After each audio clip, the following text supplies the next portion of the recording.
Ủa chị xui, sáng ăn uống gì chưa mà hai mẹ con ngồi đây uống nước ngon lành vậy? Rồi anh, sáng tôi quất một tô béo nước lùn rồi.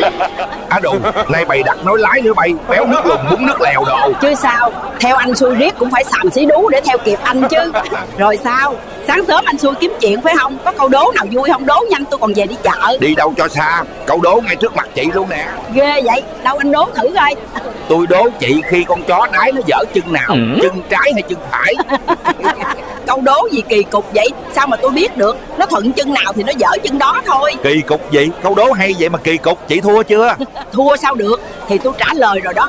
Nó đái bên nào thì nó dở chân bên đó. Sai bét rồi chị, đâu có dễ ăn như vậy được.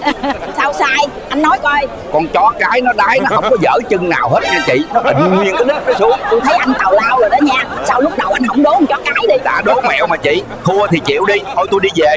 Nhớ tính tiền nước giùm tôi luôn nha.